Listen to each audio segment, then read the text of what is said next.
Then a surprising assessment that shows the distance between our political cultures. When I asked about Osama bin Laden's latest audio tape, one of them answered with a question of her own. Who is Osama bin Laden? He's just a character created by America.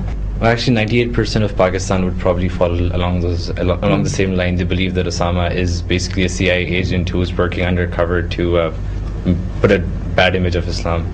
Really? So that there is no Osama bin Laden? A lot of them find it difficult to believe that such Muslims could actually exist. We could all drive an hour from where we are right now and find many, many people who stand by what Osama bin Laden says in the spirit of Islam. To be quite honest, that's a very marginalized section of Pakistani society. Islamic extremism that you find here did not really exist in Pakistan pre 9/11 or pre the Musharraf government.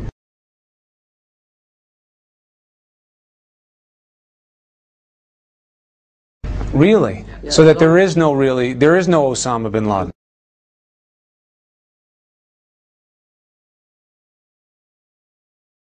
That Osama is basically a CIA agent who is working undercover to put a bad image of Islam. In an exclusive interview with Newsweek, the CIA field commander in Tora Bora during the invasion, Gary Burnson, broke his silence. He explained that his intelligence operatives had tracked bin Laden to Tora Bora. Mr. Bernstein feels so strongly about getting this story out and getting his book published that he actually resigned 2 years short of retirement from the CIA in order to publish his book. At the time of this interview, he was required to speak through his attorney until the CIA cleared his book for publication.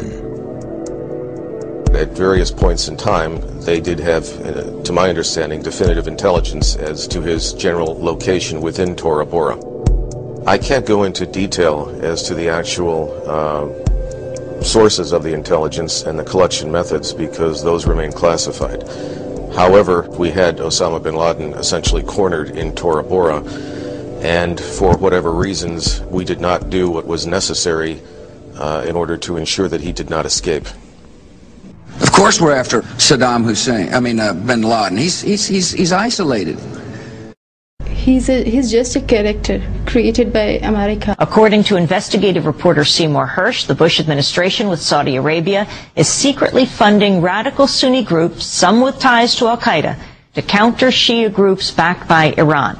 A lot of them find it difficult to believe that such Muslims could actually exist.